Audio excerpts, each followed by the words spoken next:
A mis 55 años, estaba a punto de casarme por segunda vez y comenzar mi vida de nuevo. 2 horas antes de la boda, decidí darle una sorpresa romántica a mi prometido y me escondí en el armario de la suite nupcial. Me di cuenta de que otra persona entraba a la habitación con mi prometido. Cuando reconocí la voz, mi corazón se aceleró. Pero antes de continuar, asegúrate de ya estar suscrito al canal y escribe en los comentarios. ¿Desde dónde estás viendo este video? Nos encanta saber hasta dónde están llegando nuestras historias. Mi nombre es Sofía, tengo 55 años y creí que por fin había encontrado la paz que tanto buscaba. Después de 15 años de viudez, criando a mi hijo sola y dedicando cada minuto de mi vida a la empresa que construí desde cero, estaba a punto de casarme de nuevo. Ricardo era todo lo que siempre soñé: amable, atento, exitoso. Apareció en mi vida cuando menos lo esperaba, en un evento de beneficencia que mi empresa patrocinaba en un hotel de lujo en el corazón de Polanco, Ciudad de México. Fue amor a primera vista, o al menos eso fue lo que creí. Aquella mañana de sábado faltaban solo 3 horas para la ceremonia. Yo estaba en el salón de belleza que habían instalado especialmente para mí en el Hotel 5 Estrellas donde se llevaría a cabo la boda. Mi vestido colgaba allí, un elegante modelo en tono champaña que elegí con tanto esmero. Nada de blanco, nada de velos extravagantes. A mis 55 años quería algo sofisticado, discreto, que reflejara quién era yo realmente.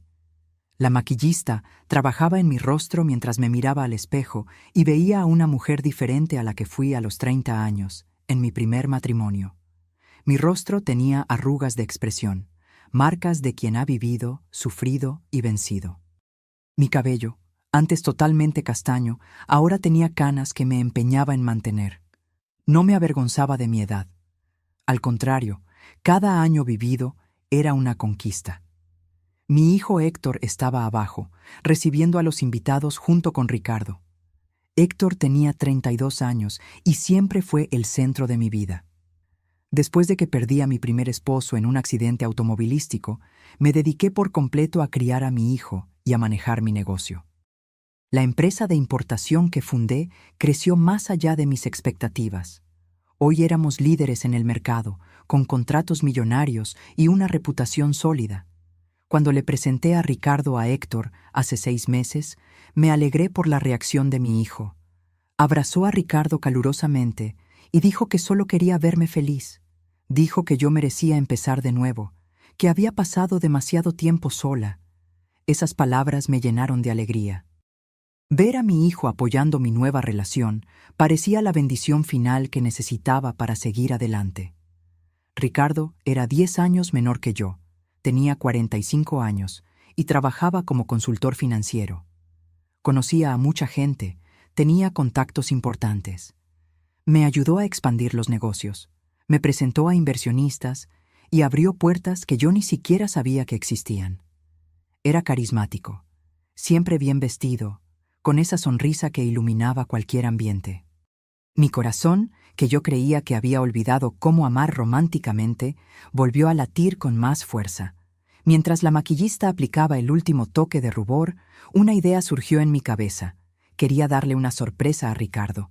Quería verlo cuando entrara a la suite nupcial, observar su rostro antes de revelarme. Sería un momento íntimo, especial, solo nuestro. Tomé mi celular y envié un mensaje a mi asistente, pidiéndole la tarjeta extra de la suite donde pasaríamos nuestra primera noche como marido y mujer. Ella respondió rápidamente, diciendo que dejaría la tarjeta en la recepción. Sonreí a mi reflejo en el espejo. A mis 55 años, todavía podía ser espontánea y romántica. La vida no había terminado solo porque tenía arrugas y canas. Estaba viva, enamorada y a punto de comenzar un nuevo capítulo. Cuando el maquillaje estuvo listo, le di un descanso al equipo por unos minutos, diciendo que necesitaba un momento a solas para recuperarme. Apenas salieron, tomé mi bolso y salí discretamente por la puerta lateral del salón de belleza. El pasillo del hotel estaba tranquilo.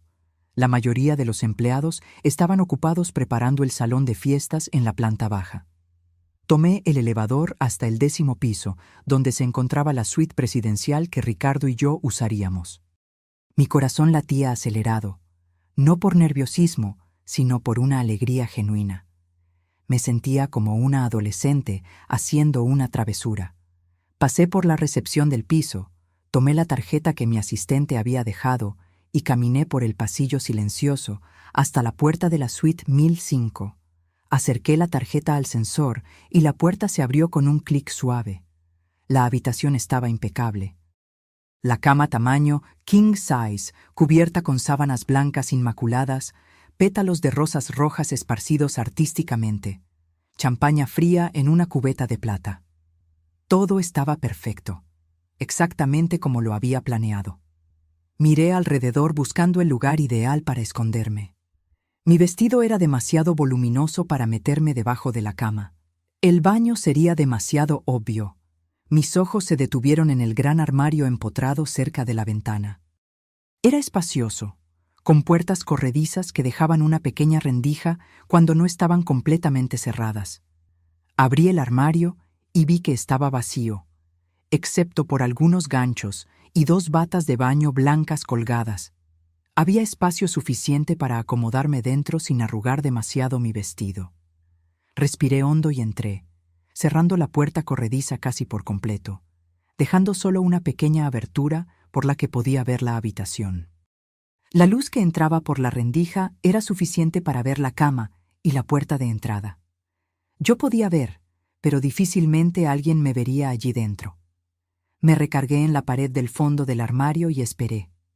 Mi plan era simple. Cuando Ricardo entrara, yo saldría y lo sorprendería. Imaginé su sonrisa, la sorpresa en sus ojos. Sería un momento especial que guardaríamos para siempre. Los minutos pasaban lentamente. Podía escuchar mi propio corazón latiendo en el silencio de la habitación. El perfume de las rosas llenaba el aire.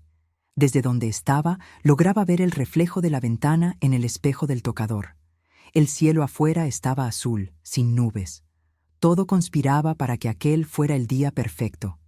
De repente, oí pasos en el pasillo. Eran pasos pesados, masculinos. Mi corazón se aceleró.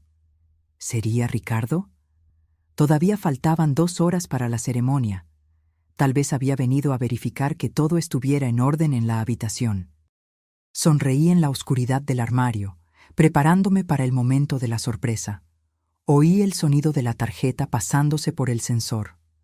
La puerta se abrió y los pasos entraron. Por la rendija vi un par de zapatos masculinos, pero no eran los mocasines italianos que Ricardo siempre usaba. Eran tenis casuales, desgastados. Fruncí el ceño, confundida. ¿Quién sería? Entonces oí una voz que me congeló por completo. Ya estoy aquí.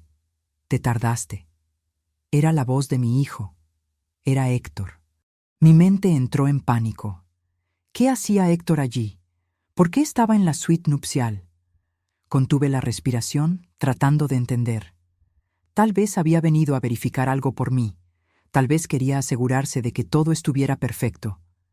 Pero ¿por qué ese tono de voz? Parecía impaciente, incluso irritado. La puerta se abrió de nuevo. Otros pasos entraron. Esta vez reconocí inmediatamente los zapatos. Eran los mocasines de Ricardo. Mi prometido estaba allí, con mi hijo, en la habitación donde pasaríamos nuestra primera noche juntos. «Disculpa la tardanza», dijo Ricardo.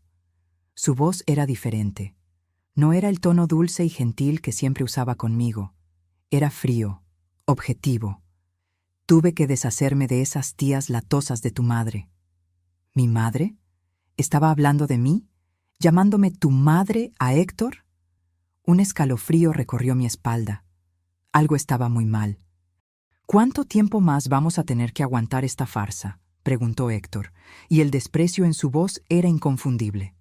Estoy cansado de fingir que estoy feliz con este matrimonio ridículo. Mis piernas casi fallaron.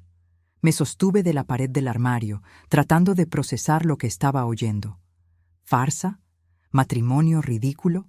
¿De qué estaba hablando mi hijo? Cálmate, respondió Ricardo, y podía oírlo caminando por la habitación. Solo unas horas más. Después de la ceremonia, después de que firme los papeles del régimen de sociedad conyugal, la parte difícil habrá terminado. Mi sangre se congeló en las venas. Sociedad conyugal, comunidad de bienes. Habíamos acordado separación de bienes. Yo había insistido en ello.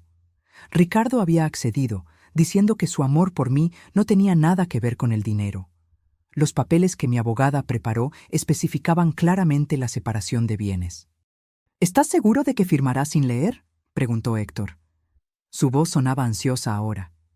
Mi madre es lista. Siempre lee todo antes de firmar. Ricardo se rió. Fue una risa baja, cruel, que jamás le había escuchado. Tu trabajo fue crear el ambiente emocional perfecto. Lo hiciste muy bien, por cierto. Ese discurso en la fiesta de compromiso sobre cómo solo querías verme feliz, sobre cómo merecía amor de nuevo, brillante. Estaba tan conmovida que ni siquiera cuestionó cuando sugerí cambiar de abogado. Mi mente se remontó a 3 semanas atrás. Ricardo había sugerido que usáramos a su abogado para preparar los documentos de la boda, diciendo que el hombre era especialista en derecho familiar y que agilizaría todo. Yo, confiada y enamorada, accedí. Nunca imaginé... ¿Y después?, preguntó Héctor. ¿Después de que firme? El silencio que siguió fue ensordecedor. Podía oír mi propio corazón martilleando contra mis costillas. Cada segundo parecía una eternidad. Después, dijo Ricardo lentamente, nos vamos de viaje de luna de miel. Ese crucero por el Caribe que tanto quería. Agua por todas partes, muchas oportunidades para... accidentes. No. Aquello no podía estar sucediendo. Debía estar teniendo una pesadilla. Tal vez el estrés de la boda, la ansiedad, todo eso me estaba haciendo alucinar. Pero la voz de mi hijo cortó cualquier esperanza de que aquello fuera fruto de mi imaginación. Un accidente en el mar, dijo Héctor, y había una excitación perturbadora en su tono. Sin cuerpo para investigar mucho. Perfecto. Lágrimas comenzaron a correr por mi rostro, silenciosas y cálidas. Mi hijo, mi propio hijo estaba planeando mi muerte. El muchacho que crié, por el cual sacrifiqué todo, estaba conspirando para matarme. Aprendí de los mejores, continuó Ricardo, y podía oírlo sentarse en la cama. Ya lo hice 2 veces antes, funciona como un reloj. ¿2 veces antes? Mi estómago se revolvió. ¿Había hecho esto antes? ¿Había matado a otras mujeres? Cuéntame sobre ellas, pidió Héctor, y la curiosidad mórbida en su voz me causó náuseas. Ricardo suspiró, como si estuviera rememorando recuerdos agradables. La primera fue Marcela, viuda, 52 años, dueña de una cadena de farmacias en Guadalajara. Nos casamos después de 8 meses de noviazgo, luna de miel en Cancún. Se ahogó durante un clavado. El instructor dijo que probablemente entró en pánico cuando vio una mantarraya. Muy trágico. Hizo una pausa y pude oírlo hurgando en algo. Heredé todo. La familia de ella incluso me ofreció seguir administrando los negocios. Me quedé 6 meses, tiempo suficiente para vender todo discretamente. Salí con casi 10 millones. 10 millones. Estaba hablando de vidas humanas como si fueran transacciones comerciales. ¿Y la segunda?, insistió Héctor. Ah, Beatriz, respondió Ricardo con un falso suspiro nostálgico. Empresaria del ramo de la construcción en Monterrey. 58 años, viuda también. Ella fue un poco más difícil. Muy controladora, muy involucrada en los negocios. Tardé 1 año en ganarme su confianza por completo. ¿Cómo lo hiciste? Isla privada en Grecia. Alquiler privado, solo nosotros 2. Se resbaló de las rocas durante una caminata matutina. Se golpeó la cabeza y cayó al mar. Encontraron el cuerpo 3 días después. La investigación concluyó que fue accidente. Me quedé destrozado. Lloré en el funeral. Toda la actuación. Su familia me abrazó. Me consoló. Heredé participación del 40% en la empresa. Vendí todo en menos de 1 año. Yo estaba temblando incontrolablemente dentro del armario. Aquel hombre, aquel monstruo que había dejado entrar en mi vida, en mi cama, en mis negocios, era un asesino en serie. Y mi hijo lo sabía. Peor, mi hijo estaba ayudando. Y mi madre va a ser la tercera, dijo Héctor, y no había emoción alguna en su voz. Era como si estuviera hablando del clima. La mejor de todas, confirmó Ricardo.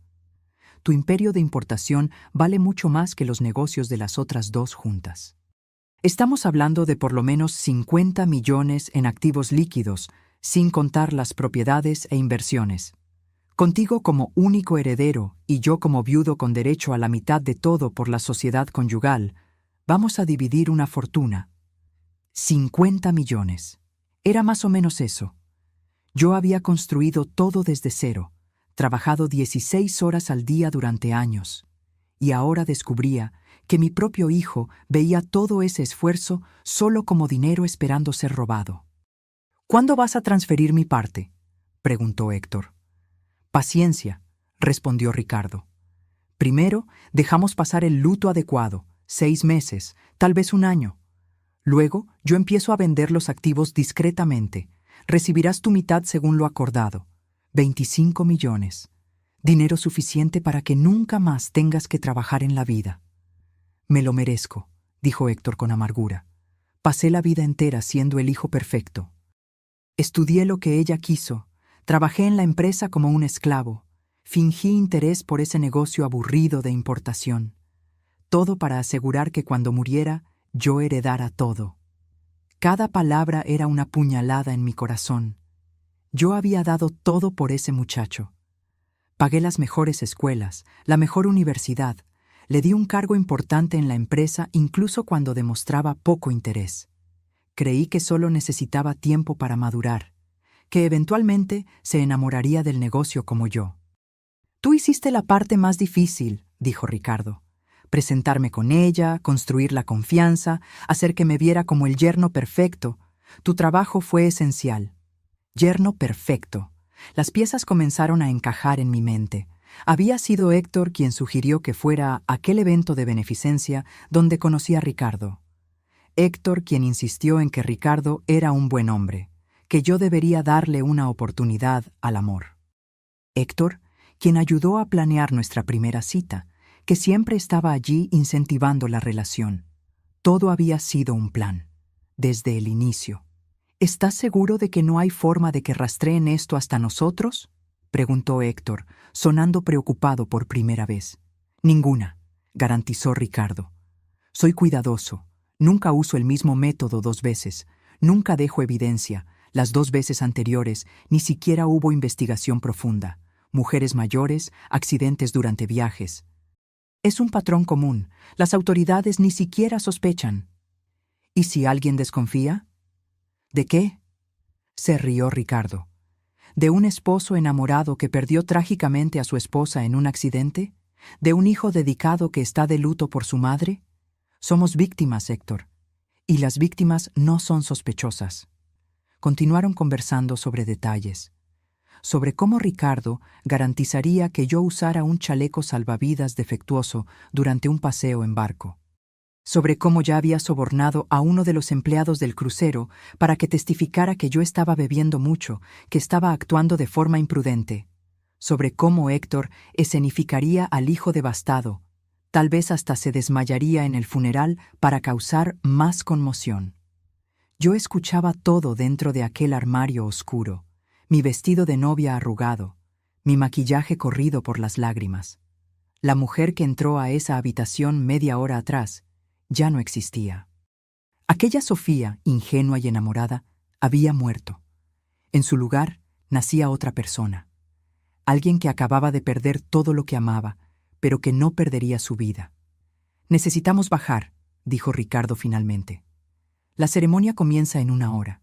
Tu madre debe estar preguntándose dónde estás. Que se preocupe, respondió Héctor con desdén. Dentro de unos meses ya no se preocupará por nada.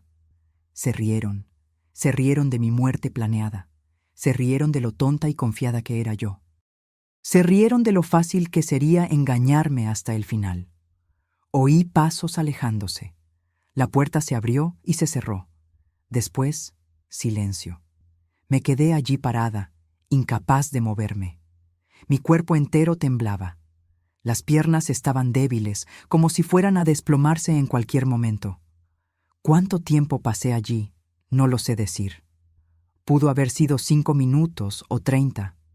Finalmente, con un esfuerzo inmenso, empujé la puerta del armario y salí. Me tambaleé hasta la cama y me senté, o mejor dicho, me desplomé sobre ella. Los pétalos de rosa se pegaron a mi vestido. La champaña seguía fría en la cubeta, indiferente a la tragedia que acababa de ocurrir en esa habitación. Miré al espejo del tocador y vi mi reflejo. Mis ojos estaban rojos, el rímel escurrido formando líneas negras en mi rostro. Parecía una novia fantasma, una versión distorsionada de aquella mujer feliz que estaba en el salón de belleza hace una hora. Mi celular vibró en el bolsillo del vestido. Era un mensaje de Héctor. «Mamá, ¿dónde estás? Te estamos buscando. La ceremonia comienza en 45 minutos», seguido de otro de Ricardo. «Mi amor, estoy ansioso por verte en el altar. Te amo. Te amo». Aquellas palabras que antes me llenaban de alegría, ahora me causaban repulsión física. Tenía que salir de allí. Tenía que pensar. ¿Pero hacer qué? Si simplemente cancelaba la boda, sabrían que descubrí algo. Ricardo podría desaparecer, y yo no tendría pruebas de lo que oí. Lo había hecho antes, 2 veces, y salido impune. Era experimentado, cuidadoso, y Héctor, mi hijo. ¿Cómo probaría que mi propio hijo estaba tratando de matarme? ¿Quién me creería? Yo misma estaba teniendo dificultad para creerlo. Tomé mi celular y con las manos temblando abrí la aplicación de grabación de voz. Miré el tiempo. 42 minutos. Todo había sido grabado. Cada palabra, cada detalle del plan asesino. Estaba allí, en aquel pequeño archivo de audio. ¿Pero sería suficiente? ¿Sería admisible en un tribunal? E incluso si lo fuera, ¿qué pasaría? Mi hijo iría a la prisión. El muchacho que cargué en brazos, que enseñé a caminar, que consolé en cada pesadilla. Incluso después de todo lo que oí, la parte de mí que era madre sentía un dolor punzante solo de pensarlo. Me levanté de la cama con dificultad. Necesitaba actuar, y necesitaba actuar rápido. Fui al baño de la suite y miré nuevamente mi reflejo, esta vez bajo la luz cruda de los espejos. Tomé una toalla y limpié cuidadosamente el rímel corrido. Recompuse el maquillaje lo mejor que pude con los productos que tenía en el bolso. Mi mente trabajaba a máxima velocidad. Tenía 40 minutos. 40 minutos para decidir si destruía mi propia vida al exponer a mi hijo o si simplemente huía y dejaba todo atrás. 40 minutos para elegir entre justicia y maternidad. Pero entonces recordé a las otras mujeres, Marcela y Beatriz. ¿Tenían familia? ¿Hijos que lloraron por ellas? ¿Padres ancianos que fueron privados de despedirse de sus hijas? ¿Y cuántas otras mujeres serían las próximas víctimas si yo no hacía nada? Ricardo había transformado esto en un negocio. Era meticuloso, paciente, eficiente. Y ahora tenía un socio en Héctor, alguien que podría continuar el trabajo, perfeccionar el método, encontrar nuevas víctimas. No. Yo no podía dejar que esto sucediera, pero tampoco podía simplemente ir a la policía en ese momento. Era mi palabra contra la de ellos, y yo sabía cuán convincente era Ricardo. ¿No había sido él quien me conquistó por completo en 6 meses? ¿Quién se ganó la confianza de mi familia, de mis amigos, de mis socios? Necesitaba un plan, y necesitaba ejecutarlo ahora. Tomé mi celular y envié un mensaje a mi abogada particular. Doctora, Claudia, una mujer en la que confiaba hacía años. Emergencia absoluta. Te necesito en el hotel ahora. Suite 1005. No le cuentes a nadie. Es cuestión de vida o muerte. Ella respondió en segundos. En camino. Llego en 15 minutos. Luego envié otro mensaje, esta vez a Marcos, mi jefe de seguridad personal, un ex policía que trabajaba conmigo hacía una década. Te necesito en la suite presidencial. Urgente. Ven solo y discretamente. Mientras esperaba, fui al laptop que estaba en el escritorio de la habitación. Era mi laptop personal, que había pedido que dejaran allí para trabajar durante la luna de miel. Conecté mi celular y transferí el archivo de audio a la computadora, haciendo 3 copias de seguridad en diferentes servicios de nube. Luego creé un documento nuevo y empecé a escribir. Escribí todo lo que había oído, cada detalle, cada palabra. Los nombres de las víctimas anteriores, Marcela y Beatriz. Los métodos usados, los valores mencionados. Escribí en formato de testimonio, fechado y firmado digitalmente. 15 minutos después, tocaron discretamente a la puerta. Era la doctora Claudia. Entró rápidamente, cerrando la puerta detrás de sí. Sus ojos se abrieron al verme. «Sofía, ¿qué pasó? ¿Estás bien?» Le hice una señal para que se sentara y le puse audífonos. «Escucha esto, todo». Puse el audio a reproducir. Vi su expresión cambiar mientras escuchaba. De confusión a shock, de shock a horror, de horror a furia contenida. Cuando terminó, estaba pálida. «Dios mío», susurró, «tu hijo y Ricardo, Sofía, necesitamos llamar a la policía ahora». «Aún no», respondí. Mi voz estaba sorprendentemente tranquila. «Necesito que hagas algo primero. Necesito documentos, rápidamente». Expliqué mi plan. La doctora Claudia me miró como si estuviera loca, pero luego asintió lentamente. «Es arriesgado, muy arriesgado». «Lo sé, pero es la única forma de garantizar que no escapen. Ricardo lo hizo antes, 2 veces. Es cuidadoso. Si simplemente cancelamos la boda ahora, él va a desaparecer. Y Héctor inventará una historia, dirá que estoy confundida, tal vez incluso cuestione mi cordura». Otro golpe en la puerta. Era Marcos. Abrí y él entró, su postura militar evidente incluso en traje de civil. Cuando oyó el audio, su mandíbula se tensó.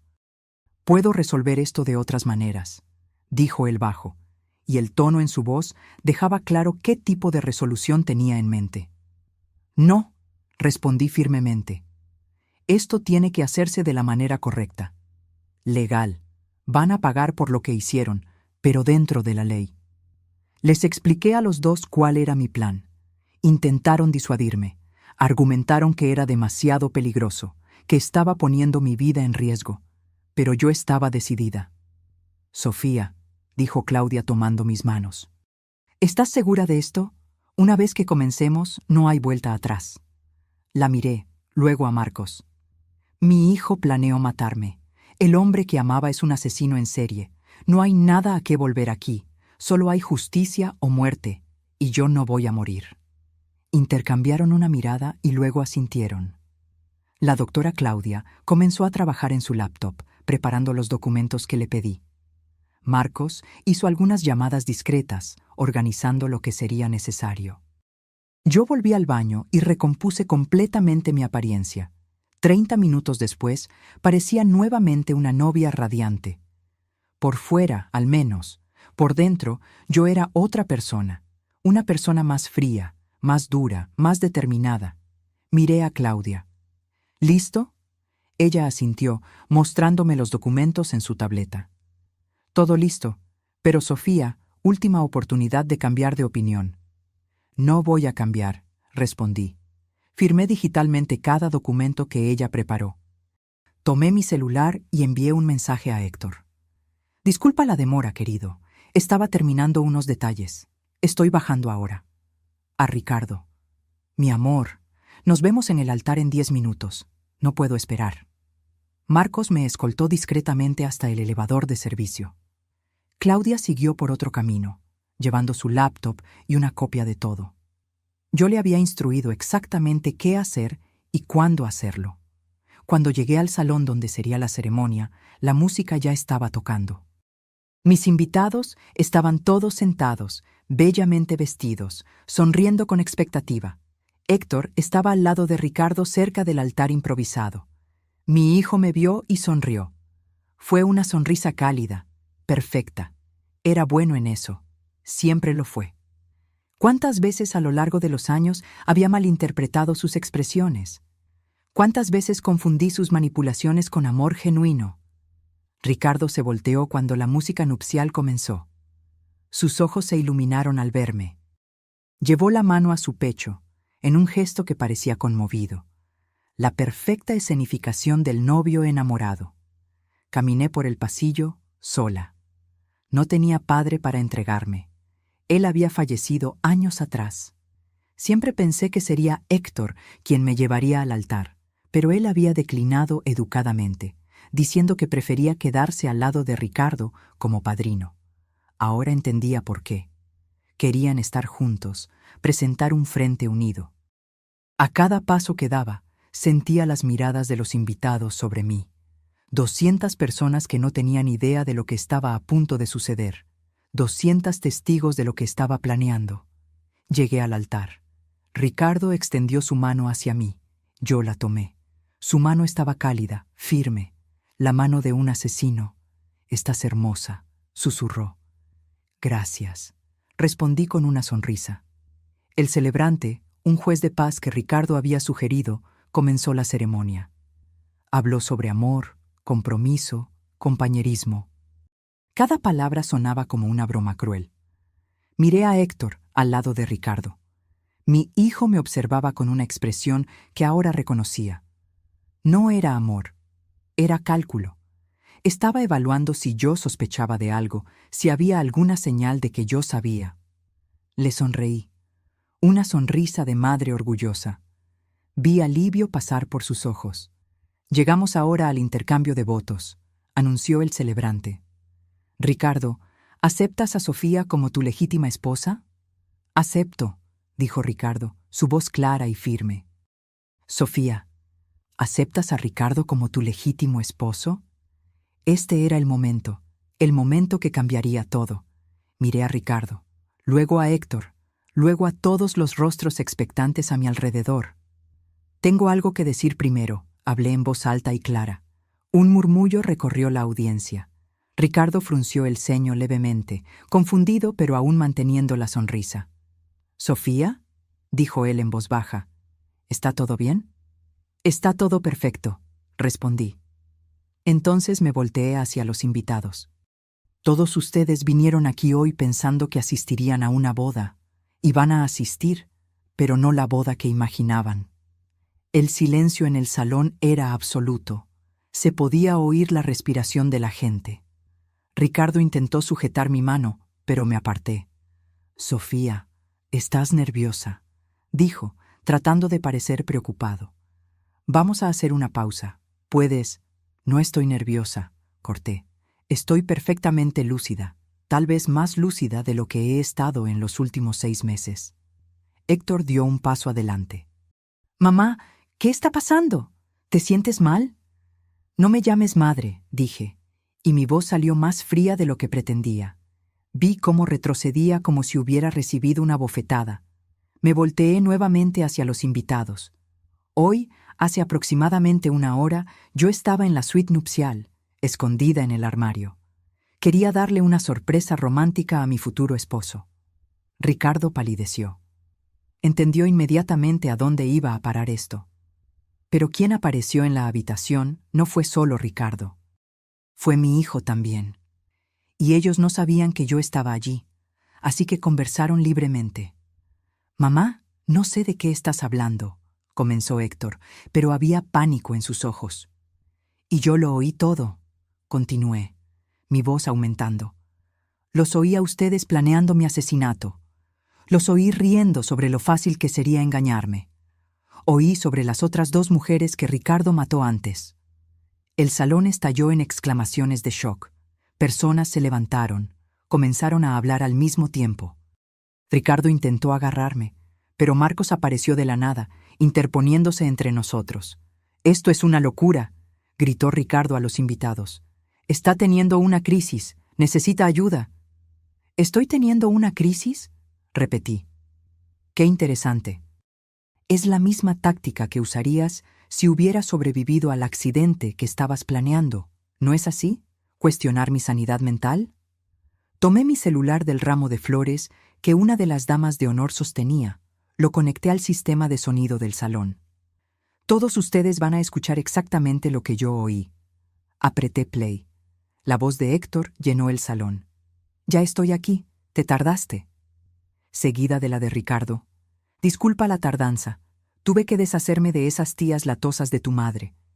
Vi el rostro de Ricardo cambiar de color, de pálido a rojo, de rojo a gris. Héctor intentó correr, pero Marcos lo sujetó por el brazo. El audio continuó reproduciéndose. Cada palabra, cada detalle del plan. Los invitados escuchaban en shock absoluto. Algunas mujeres comenzaron a llorar. Hombres apretaron los puños. Cuando el audio mencionó a las víctimas anteriores, Marcela y Beatriz, vi a dos mujeres en la audiencia levantarse abruptamente. No las conocía. Debían ser invitadas de Ricardo. Marcela era mi hermana, gritó una de ellas, lágrimas corriendo por su rostro. Murió hace 3 años. Dijeron que fue un accidente. La otra mujer estaba temblando. Beatriz era mi socia. Se casó con un hombre llamado Roberto Andrade. Pero ese hombre, señaló a mi prometido, se parece exactamente a él, solo que con barba y cabello diferente. Ricardo intentó salir, pero Marcos y otros 3 guardias que yo había instruido discretamente antes ya bloqueaban las salidas. «¡No entienden!», gritó Ricardo.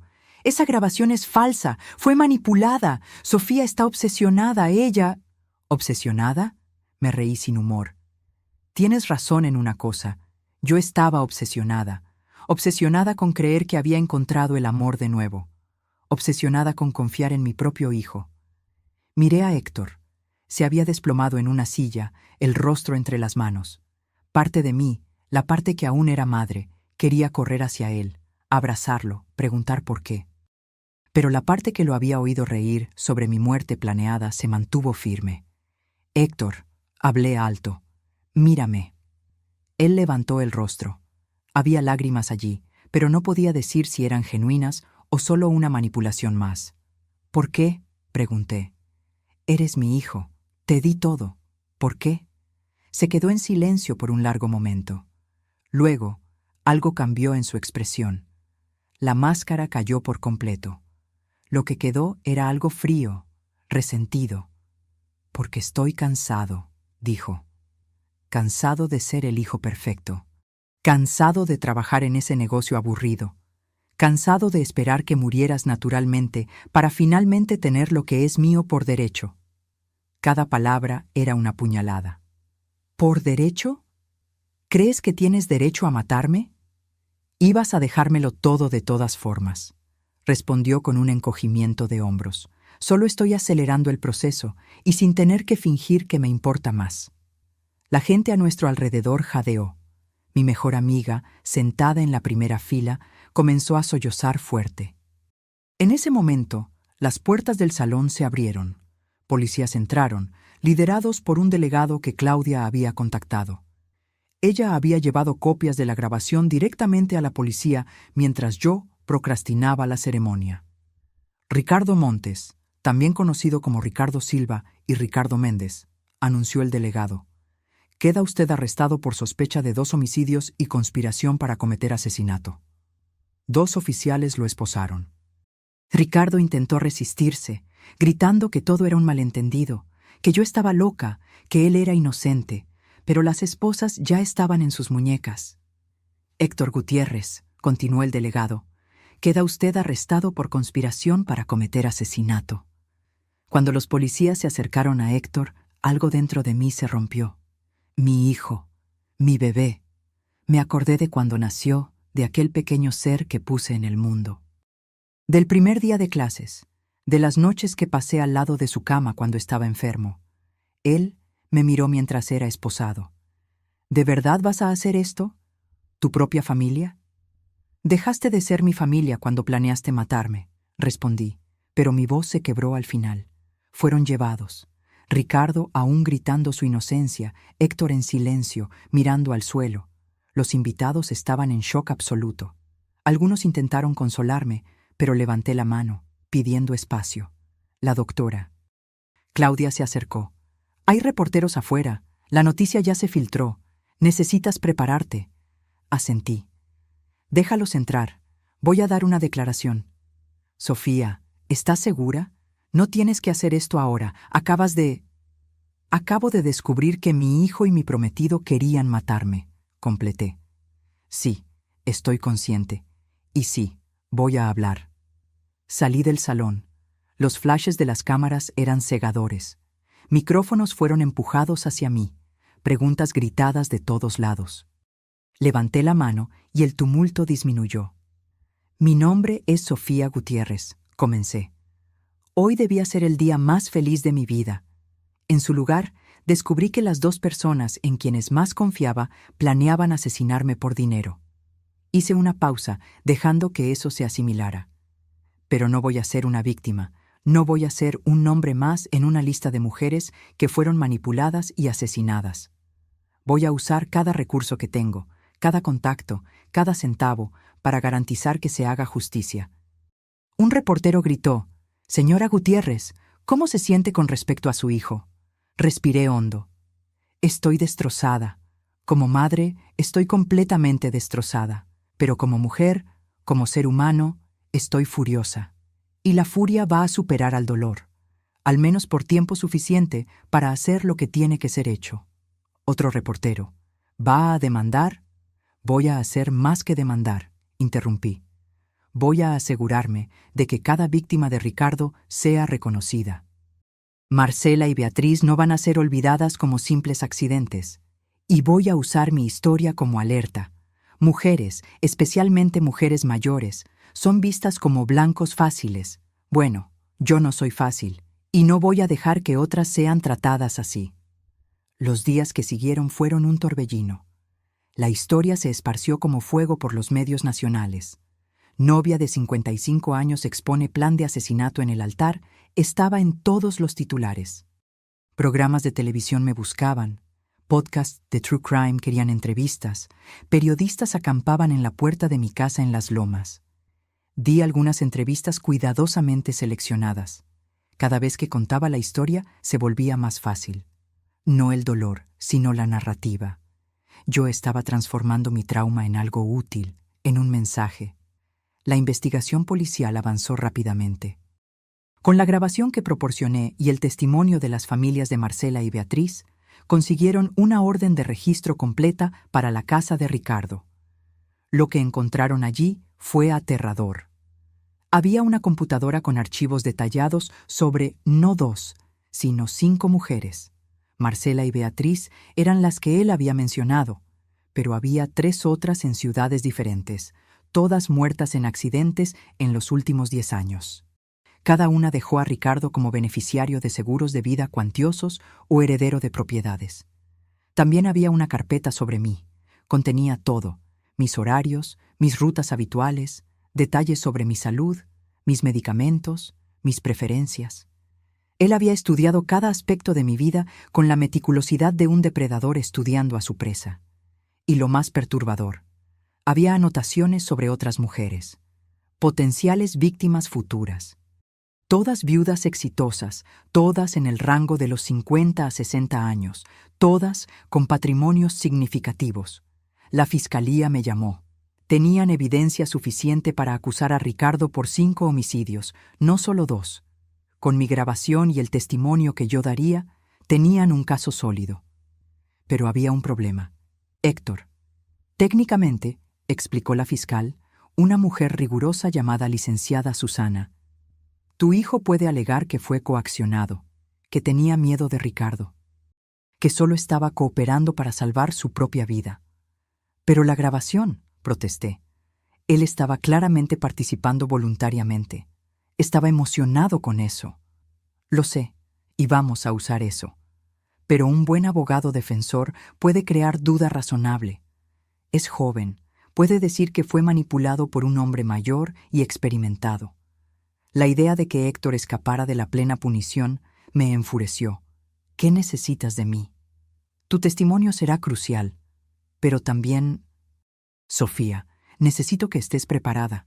La defensa va a intentar destruirte en el estrado de los testigos. Van a cuestionar tu estabilidad mental, tus motivaciones. Van a sugerir que manipulaste la grabación, que te estás vengando de un hijo que te decepcionó. Que lo intenten, respondí. El juicio fue programado para 6 meses después. Mientras tanto, los medios seguían frenéticos. Descubrieron la identidad de las otras 3 víctimas de Ricardo. Familias que habían llorado a seres queridos perdidos en accidentes trágicos, ahora descubrían que fueron asesinatos planeados. Una de esas familias me contactó. La hija de una de las víctimas, una mujer llamada Patricia, vino a mi oficina. «Mi madre», dijo ella con lágrimas en los ojos, «murió en un incendio hace 7 años en Puebla. Dijeron que fue un cortocircuito, pero yo siempre supe que había algo raro. Ella era tan cuidadosa, tan meticulosa». Sujeté su mano. «Lo siento mucho. Por ti y por ella». «Gracias a ti», dijo Patricia. «Finalmente vamos a tener respuestas. Finalmente podemos procesar el luto de verdad, sabiendo la verdad». Aquella conversación cambió algo en mí. Yo no estaba haciendo esto solo por mí. Estaba haciendo por Marcela, Beatriz, por la madre de Patricia y por las otras mujeres que Ricardo había transformado en estadísticas. Mientras tanto, Héctor estaba en prisión esperando juicio. Su abogado intentó negociar. Querían que testificara contra Ricardo a cambio de una sentencia reducida. La fiscal me llamó para discutir. «Es una buena oferta. Con su testimonio, garantizamos que Ricardo nunca más salga de prisión. ¿Y Héctor?» Probablemente recibiría entre 5 a 10 años, con posibilidad de libertad condicional. 5 a 10 años, por conspirar para matarme, por reír sobre mi muerte planeada. «No», dije, «él no negocia, va a juicio como Ricardo. Sofía, entiendo tu rabia, pero...» «No es sobre rabia», interrumpí. «Es sobre justicia. Si lo dejamos hacer un acuerdo, mandamos el mensaje de que conspirar para matar a tu propia madre por dinero es algo que puede ser negociado. No lo es». La fiscal se quedó en silencio por un momento. «¿Estás segura? El juicio va a ser brutal, para ti». «Lo sé, pero voy a estar allí, y voy a testificar». Héctor intentó contactarme varias veces. Cartas, mensajes a través de su abogado, pedidos de visita. Ignoré todos. No tenía nada que decirle, o mejor dicho, todo lo que tenía que decir lo diría en el tribunal. Su abuela paterna, mi ex-suegra, vino a verme. Estaba destrozada. «Sofía», lloró ella, «es mi nieto, mi único nieto. Por favor, no puedes...» «Él planeó matarme», dije gentilmente, pero firmemente. «Él se rió de eso. Si oyeras la grabación...» «La oí», admitió ella, secándose las lágrimas. «La policía me la mostró, pero es un niño. Fue influenciado. Tiene 32 años. No es un niño. Y nadie lo influenció a desear mi muerte. Eso vino de él». Ella se fue llorando. Sentí pena por ella. Era inocente en todo esto, solo una abuela que amaba a su nieto. Pero yo no podía dejar que eso cambiara mi decisión. Los meses pasaron lentamente. Me sumergí en el trabajo, usando la empresa como distracción. Irónicamente, los negocios nunca habían ido mejor. La publicidad, aunque trágica, había puesto mi nombre en evidencia. Nuevos contratos aparecían, inversionistas se acercaban. Usé parte de las ganancias para crear una fundación, Justicia para ella, dedicada a ayudar a familias de mujeres que murieron en circunstancias sospechosas a conseguir investigaciones adecuadas. Contraté investigadores privados, abogados, ofrecí recursos para quien no podía pagar. Marcela, Beatriz y las otras 3 víctimas de Ricardo se convirtieron en las primeras beneficiarias póstumas. Sus historias fueron contadas, sus muertes reinvestigadas adecuadamente, sus memorias honradas. Finalmente, llegó el día del juicio. El tribunal estaba lleno. Medios de todo el país estaban allí. Las familias de las víctimas sentadas juntas en solidaridad. Mis amigos y empleados apoyándome. Y allí al frente, separados por guardias, estaban Ricardo y Héctor. Ricardo parecía diferente, más pequeño de alguna forma. La confianza que siempre exhaló había desaparecido. Sus hombros estaban encorvados, su rostro pálido. Héctor me miró cuando entré. Intentó sonreír, aquella sonrisa que siempre usaba cuando quería algo de mí. Desvié la mirada. El juez entró y el juicio comenzó. La fiscal presentó el caso metódicamente.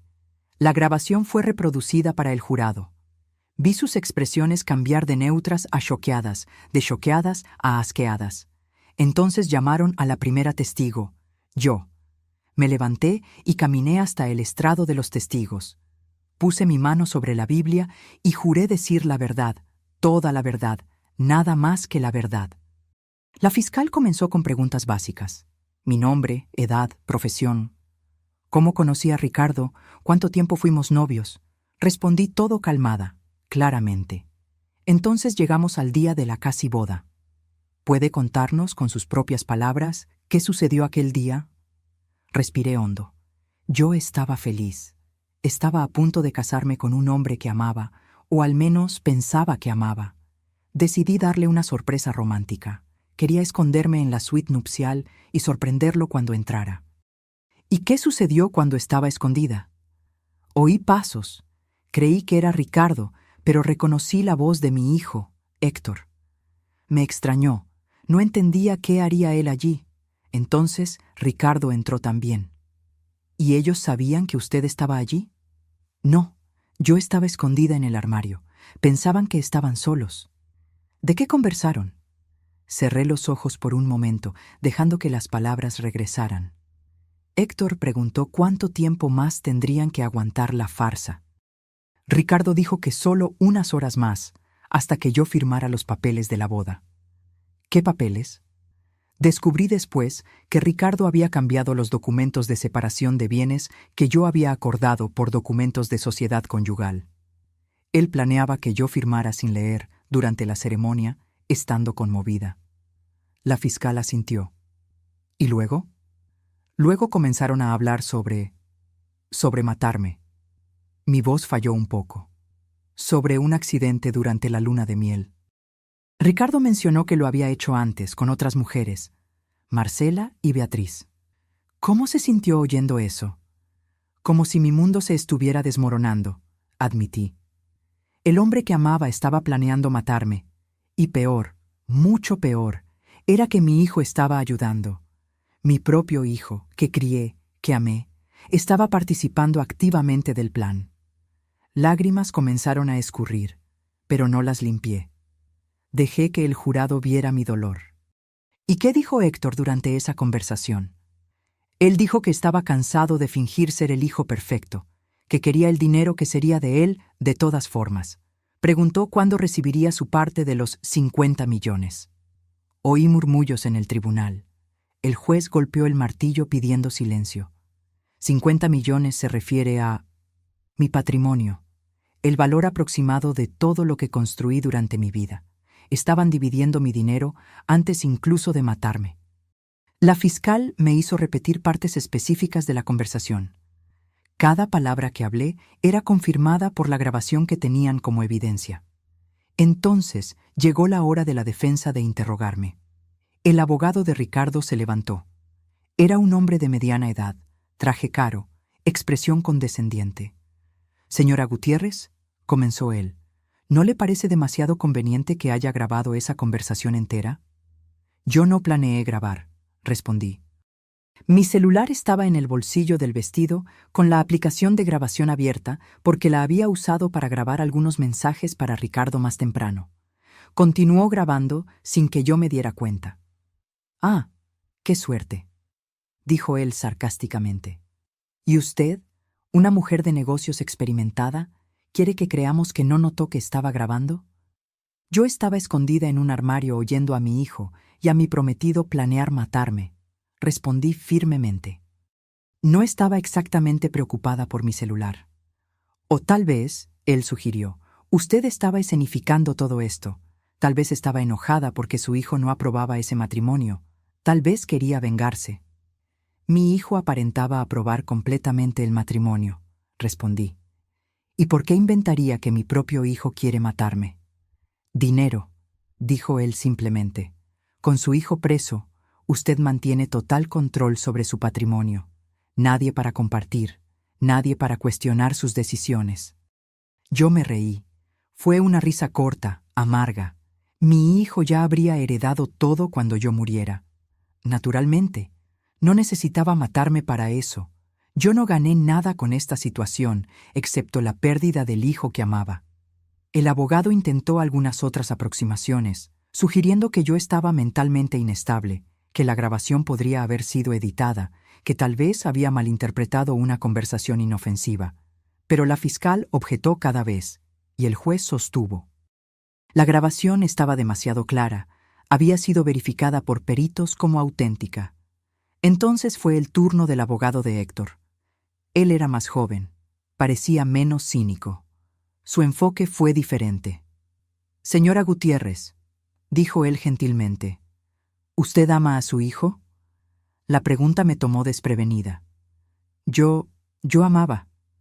¿Amaba en el pasado? ¿Ya no ama?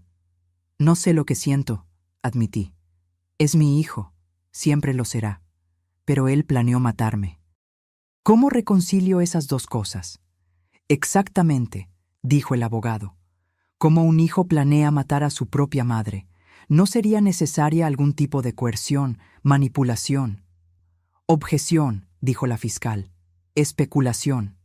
Reformulo, dijo el abogado. Señora Gutiérrez, en la grabación, ¿quién inició la conversación sobre asesinato? ¿Quién sacó el tema a colación primero? Pensé de nuevo. Ricardo. ¿Y Ricardo es cuántos años mayor que Héctor? 13 años. Más experimentado, más manipulador. Usted misma fue engañada por él, ¿no es así? Fui, admití renuentemente. Entonces, ¿no es posible que Héctor, un joven de 32 años, también haya sido manipulado? ¿Que Ricardo haya plantado esas ideas en su cabeza? No, respondí firmemente, porque en la grabación Héctor no suena coaccionado, suena emocionado. Se rió, preguntó cuándo recibiría el dinero. Esas no son acciones de alguien siendo forzado. Pero es su hijo, insistió el abogado. Ciertamente debe haber... Dejó de ser mi hijo cuando accedió a mi asesinato, dije, y mi voz resonó por el tribunal. Le habría dado todo, literalmente todo. Solo necesitaba esperar, pero no.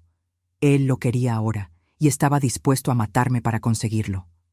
Vi a Héctor bajar la cabeza. El interrogatorio continuó por horas. Me hicieron repetir la historia varias veces, buscando inconsistencias. No las encontraron porque no las había. Yo estaba diciendo la verdad. Cuando finalmente me liberaron del estrado de los testigos, estaba exhausta. Pero había más testigos. Las familias de Marcela y Beatriz testificaron sobre las circunstancias sospechosas de las muertes. Peritos hablaron sobre los métodos usados, sobre cómo los accidentes fueron cuidadosamente planeados. Y entonces, la fiscalía trajo a su testigo sorpresa. Era una mujer que yo nunca había visto. Tenía cerca de 50 años, bonita, bien vestida.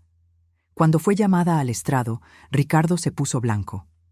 «Por favor, declare su nombre para el tribunal», pidió la fiscal. «Mi nombre es Daniela Campos», dijo la mujer, «y yo sería la próxima víctima de Ricardo». El tribunal explotó. El juez tuvo que golpear el martillo varias veces para restaurar el orden. Daniela contó su historia. Cómo conoció a Ricardo en un club de golf 6 meses antes de que él me conociera. Cómo él fue encantador, atento, perfecto. Cómo le pidió matrimonio y ella aceptó. «Pero entonces», dijo ella, «encontré algunos documentos en su casa, sobre otras mujeres, y comencé a desconfiar». «¿Qué hizo?» «Contraté a un investigador privado. Descubrió que Ricardo tenía varios nombres, varias identidades. Cuando confronté a Ricardo, él desapareció. Simplemente se esfumó. Nunca más lo vi hasta ver su foto en los periódicos, arrestado por el asesinato de varias mujeres». El testimonio de Daniela fue devastador para la defensa. Ella tenía documentos, correos electrónicos, todo comprobando que Ricardo había intentado el mismo esquema con ella. Había escapado solo por ser lo suficientemente desconfiada para investigar. La defensa intentó desacreditarla, sugiriendo que estaba buscando sus 15 minutos de fama. pero ella tenía evidencias demasiado sólidas. Entonces fue el turno de Ricardo y Héctor de testificar. Ricardo subió al estrado primero. Intentó parecer calmado, sereno, pero se podía ver el sudor en su frente. Su abogado lo guió a través de una narrativa cuidadosamente construida. Ricardo alegó que todo fue un malentendido, que la conversación que oí fue sacada de contexto, que él y Héctor solo estaban bromeando sobre escenarios absurdos, no planeando realmente nada. ¿Bromeando?, repitió la fiscal cuando llegó su turno de interrogar. ¿Usted estaba bromeando sobre matar a Sofía Gutiérrez?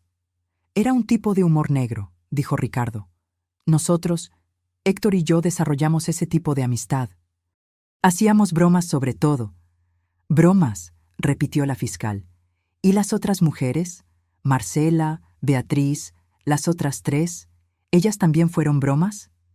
Yo no maté a nadie, dijo Ricardo firmemente.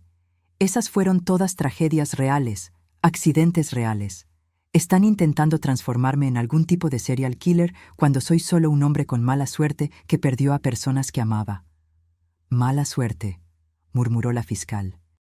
Señor Montes, o debería llamarle Silva, o Méndez. ¿Cuántos nombres falsos ha usado? Cambié mi nombre legalmente algunas veces, admitió él, por razones personales. ¿Razones personales como huir de investigaciones? Objeción. Sostenida, reformule, fiscal. Ella cambió de táctica. Señor, en la grabación usted menciona valores específicos. 50 millones. Usted menciona dividir el patrimonio de Sofía. ¿Cómo explica eso si era solo una broma? Estábamos especulando. Sobre hipotéticamente, si algo le sucediera a Sofía. Conveniente. ¿Y usted siempre especula sobre la muerte de sus prometidas? Las preguntas continuaron, incisivas, implacables. Ricardo intentó mantener su historia, pero la fiscal lo desmontó pieza por pieza. Cada respuesta suya creaba más contradicciones. Finalmente, salió del estrado pareciendo derrotado. Entonces fue el turno de Héctor. Mi hijo subió al estrado lentamente. Parecía mucho más joven que sus 32 años, casi frágil. Yo sabía que era estrategia de su abogado, pero aún así sentí algo apretar en mi pecho. Su abogado lo guió gentilmente. Héctor alegó que fue manipulado por Ricardo, que tenía miedo, que Ricardo lo amenazó, dijo que si no cooperaba, él mismo sería asesinado. Pero en la grabación, dijo la fiscal cuando su turno llegó, usted no suena con miedo, suena emocionado. Yo estaba intentando parecer cooperativo, dijo Héctor, para que Ricardo no sospechara que yo podría denunciarlo. ¿Entonces usted planeaba denunciarlo? Sí, eventualmente. Pero no lo hizo, ni siquiera avisó a su madre sobre el peligro. Tenía miedo, repitió Héctor. Ricardo es peligroso. Pero no tan peligroso como para impedirle preguntar cuándo recibiría sus 25 millones, ¿cierto? Héctor parpadeó. Yo solo estaba siguiendo su juego. La fiscal sacó un documento. Señor Gutiérrez, usted abrió una cuenta offshore 3 semanas antes de la boda planeada. ¿Para qué? Él dudó. Inversiones. Inversiones. ¿No sería para recibir el dinero que esperaba ganar con la muerte de su madre? No, yo nunca. ¿Nunca qué? ¿Nunca planeó recibir el dinero? Pero usted mismo dijo en la grabación que merecía ese dinero, que había pasado la vida siendo el hijo perfecto. Héctor me miró, sus ojos suplicantes. Yo no desvié la mirada, pero tampoco demostré ninguna emoción. ¿Usted ama a su madre?, preguntó la fiscal de repente. La pregunta lo tomó por sorpresa. Sí, yo amo. Curiosa forma de demostrar amor, planeando asesinato. Yo no planeé nada, fue todo Ricardo. Pero usted accedió, usted se rió, usted preguntó sobre su parte del dinero. Porque tenía miedo. Miedo, repitió la fiscal. Señor Gutiérrez, ¿cuántas veces pudo haber denunciado a Ricardo? ¿Cuántas oportunidades tuvo de avisar a su madre? Silencio. Usted tenía el teléfono de la policía. Tenía acceso a su madre en cualquier momento. Podría haber enviado un mensaje anónimo, una llamada, cualquier cosa. Pero no lo hizo. ¿Sabe por qué? Porque usted quería el dinero. Así de simple.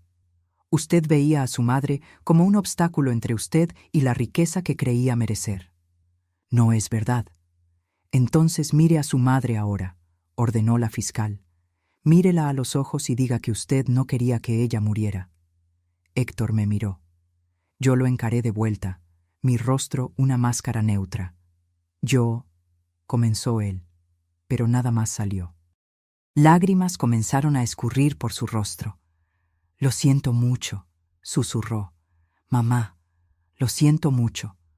¿Usted lo siente por qué? Preguntó la fiscal. ¿Por haber planeado matar a su madre o por haber sido atrapado? Él no respondió. Solo continuó llorando. Cuando finalmente lo despidieron, pasó a mi lado tambaleándose. Intentó tocarme, pero un guardia lo impidió. Los argumentos finales comenzaron al día siguiente.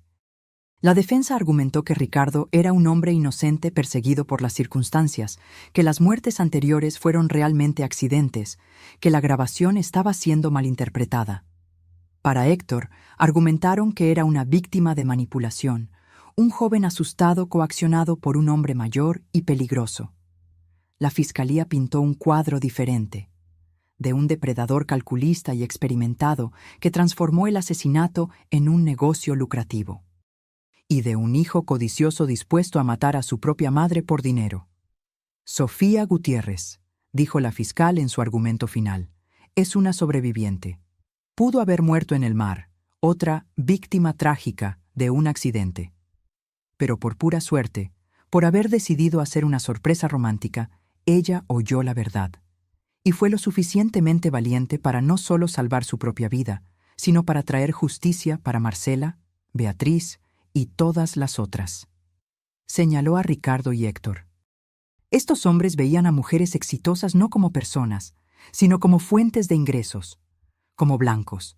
Planearon meticulosamente, ejecutaron fríamente y habrían continuado si Sofía no los hubiera expuesto. El jurado salió a deliberar. Fueron 3 días de espera, 3 días donde apenas pude comer o dormir. Pasaba las noches reviviendo cada momento, cada palabra de la grabación, cada mirada de Héctor durante el juicio. Finalmente, vino el veredicto. El tribunal estaba lleno nuevamente. Me senté en la primera fila, la doctora Claudia de un lado, Marcos del otro.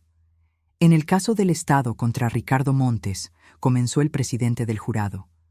Por el crimen de asesinato en primer grado de Marcela Santos, encontramos al acusado, culpable. Oí gritos ahogados detrás de mí, la hermana de Marcela llorando. El presidente continuó, culpable de asesinato en primer grado de Beatriz Lima, culpable de 3 otras acusaciones de homicidio, culpable de conspiración para cometer asesinato contra mí. Ricardo permaneció inmóvil mientras cada veredicto era leído. En el caso del Estado contra Héctor Gutiérrez, continuó el presidente, por el crimen de conspiración para cometer asesinato, encontramos al acusado culpable. Sentí algo romperse dentro de mí. Incluso esperando, incluso queriendo justicia, oír a mi hijo ser declarado culpable fue como recibir un disparo en el pecho. Héctor se desplomó en la mesa, sollozando. Su abogado intentó consolarlo, pero no había consuelo para aquello. La sentencia llegó 2 semanas después. Ricardo recibió 5 sentencias de prisión vitalicia consecutivas, sin posibilidad de libertad condicional. Moriría en prisión. Cuando la sentencia fue leída, él ni siquiera reaccionó. Solo miró fijamente al frente, como si ya estuviera muerto. Héctor recibió 25 años, con posibilidad de libertad condicional después de 15. El juez fue duro en sus palabras. «Señor Gutiérrez», dijo él, «usted traicionó la confianza más sagrada que existe, la confianza entre madre e hijo. Usted no solo planeó quitarle la vida a la mujer que le dio la vida, sino que lo hizo por pura codicia. Espero que use su tiempo en prisión para reflexionar sobre la magnitud de lo que intentó hacer». Cuando terminó, cuando los guardias se los llevaron, Héctor me miró una última vez.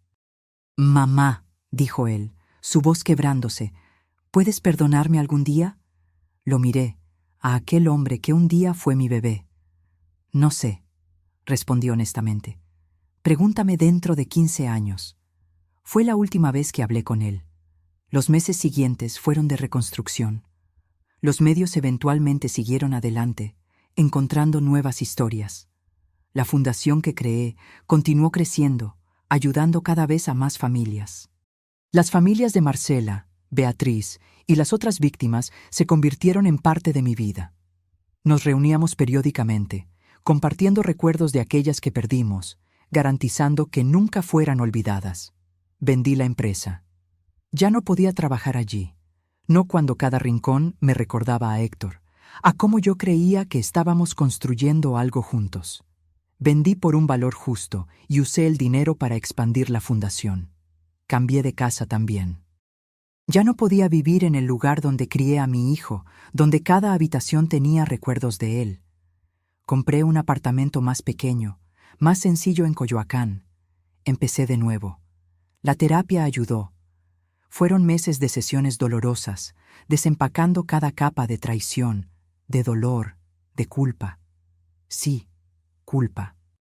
Porque por más que supiera racionalmente que no era mi culpa, parte de mí seguía preguntando, ¿dónde me equivoqué? ¿Cuándo mi hijo se transformó en alguien capaz de planear mi asesinato? Usted no se equivocó, mi terapeuta repetía. Algunas personas simplemente toman malas decisiones, decisiones crueles, y eso no es un reflejo de usted como madre. Pero tomó tiempo aceptar eso. Un año después del juicio, recibí una carta. Era de Héctor. Me quedé mirando el sobre por días antes de tener el coraje de abrirlo. Cuando finalmente abrí, encontré páginas y páginas de su letra, aquella misma letra que vi en tarjetas del Día de las Madres, en notas cariñosas, en dibujos infantiles. Pedía disculpas. Decía que entendía si yo nunca lo perdonaba, que estaba en terapia en prisión, intentando entender por qué hizo lo que hizo, que la codicia, el resentimiento, la envidia habían envenenado su corazón poco a poco, año tras año. Yo te veía trabajando tanto, escribió él, construyendo ese imperio, y empecé a sentir como si fuera mío por derecho, como si me debieras aquello. Olvidé que no me debías nada, que todo lo que hiciste fue por amor, no por obligación. Hablaba sobre Ricardo, sobre cómo fue seducido por la idea de riqueza rápida, cómo Ricardo alimentó su resentimiento, validó su codicia, la transformó en un plan concreto. Pero no puedo culpar solo a él, escribió. Fui yo quien eligió escuchar. Fui yo quien accedió. Fui yo quien se rió sobre tu muerte, y voy a cargar con eso el resto de mi vida. Terminaba diciendo que no esperaba respuesta, que no esperaba perdón, que solo quería que yo supiera que estaba intentando ser una mejor persona. Guardé la carta. No respondí. Aún no estaba lista. 2 años pasaron, luego 3. Hice terapia, viajé, conocí gente nueva. Aprendí a confiar de nuevo, lentamente. Hice nuevos amigos, cultivé nuevos hobbies. Descubrí quién era Sofía sin ser la madre de Héctor, sin ser la CEO de una empresa. Y aprendí algo importante. Yo era fuerte, más fuerte de lo que jamás imaginé. Había sobrevivido a la traición suprema. Me había quedado escondida en un armario, oyendo a mi hijo planear mi asesinato, y no solo sobreviví, sino que luché. Había expuesto a 2 criminales, traído justicia para víctimas olvidadas, transformado mi tragedia en algo que ayudaba a otras personas. A mis 58 años, ya no era aquella mujer ingenua que se escondió en el armario esperando sorprender a su prometido. Era alguien que conocía el lado más oscuro de la humanidad y eligió no volverse cínica. Alguien que fue traicionada por su propia familia y eligió continuar amando, solo que con más cuidado. En mi cumpleaños número 59 hice algo que no había hecho en 3 años. Fui a visitar a Héctor. Él había cambiado. Estaba más delgado, más viejo de lo que sus 35 años deberían parecer. Pero había algo diferente en sus ojos, algo que podría ser remordimiento genuino. Nos sentamos separados por el vidrio, teléfonos en las orejas. «Hola, mamá», dijo él,